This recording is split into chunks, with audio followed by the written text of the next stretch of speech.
Hi, this is a parable that the Lord gave me just now, today, and what it is a race to an island where you have three main boats and a set of swimmers. Okay, so you've got those who are basically trusting in technology and whatnot, and then you've got swimmers, okay, who are just there to reach the island without any help from man, as it were. Okay. So the name of the first boat is Islam. The name of the second boat is Christianity, and the name of the third boat is Judaism. Okay. So they set off, and after about half an hour, the Christians gain an early lead. Okay. Which casts a very envious eye upon them by the Muslims, who don't like to be second to anybody.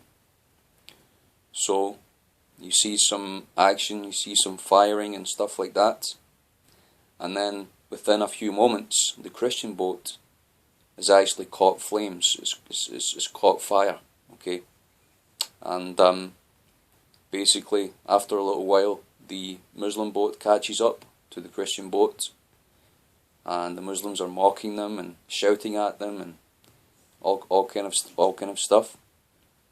And after a little while, the Christians are able to put the fire out in the boat, which basically leaves the Muslim boat ahead. Okay, so they're winning the race, and they're pretty pleased about it, and they're celebrating it, and they're really milking it. Okay, and so behind the Christian boat again is the Jewish boat, very steady. Okay. So after a little while, the Islamic boats, there seems to be a lot of action on it, and nobody's really sure if they're celebrating or fighting or what they're doing. But what they see is the boat seems to be veering off and veering back, and it's not going in a straight line. And after a little while, what they realize is that the boat is actually beginning to drift out into the sea. And so the Christians and the Jews, they look at it and they wonder, they just wonder what's happening to it. And apparently there's been infighting, and basically there's been mutiny, and the captain's been killed, and all kind of stuff has happened. And basically it just drifts off into the horizon with nobody to actually steer the boat to shore. So that actually leaves the Christians ahead again. So the Christian captain is just making sure that every T is crossed, every I is dotted, and so on. Every jot and tittle is, what the Bible says or whatever. But then, just as they're about to reach the shore, one of the engine room call and say that they're out of fuel. And sure enough, one of the engine room, they haven't actually taken the extra canister of oil and the extra canister of fuel, which would have helped them get to the shore. Okay? And they kind of realized that, nobody can really swim.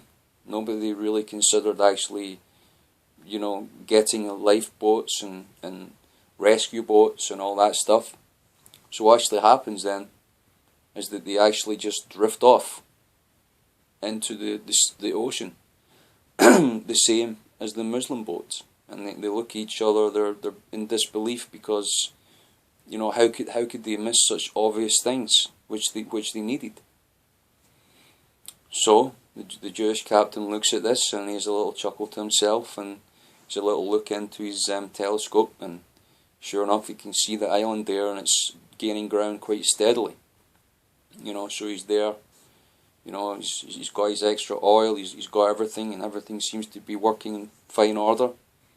So he laughs, and he kind of looks at his watch, and he's like, yeah, well, tomorrow's a Sabbath, so maybe we can just get ourselves ready for the Sabbath, and maybe we can just really enjoy this, make this into a cruise rather than a race, So after a while, they're almost getting to the shore, and they're sitting down at the Shabbos meal, and they say the prayers and everything like that. And it occurs to the captain that if the boat gets to the shore, then there will be nobody there to actually witness them winning the race. Because the law, of course, states that unless you have two witnesses, you can't establish a matter.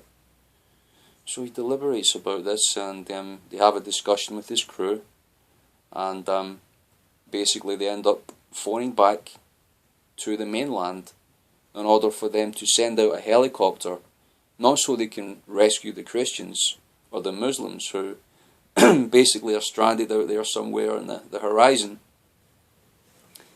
but he wants basically them, to bring the trophy over and to have a big party and have a nice big pavilion and, the whole works, have a nice big party on the island and everybody just witness the Jews win the race.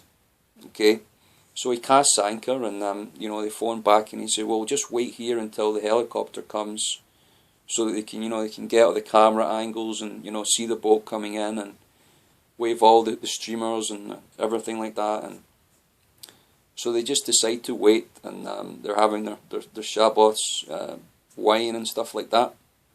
So just before sundown, some of the Jews they're kind of looking overboard, and they hear a few splashes, and lo and behold, it's the swimmers.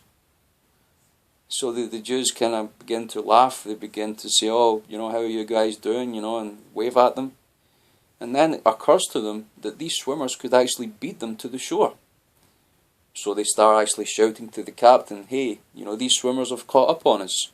We really have to take up anchor again and get to the shore very fast. The Jewish captain, he's aware that, there's still a couple of hours at least left to the island for, if you're swimming, that is. So he kind of looks at them and he's like, well, we'll just wait on this helicopter showing up and, we'll just wait on it and, we have faith that helicopter is going to show, because after all, there's no boats left. There's no pressure on us, So, what happens is that some of the swimmers call up to some of the Jewish people and they say, hey, why don't you jump in and join us? We got life jackets here and maybe we can reach the shore before your boat does and we can win the prize. So they're looking at each other and they're like, oh, well, okay, well, some of them are like, we can't swim, but then they see that there's life jackets there. So some of them decide to jump in, okay, after a little while, after they're almost gone. And some of the swimmers go back and put life jackets on them, and sure enough, some more Jewish people jump in and begin to swim.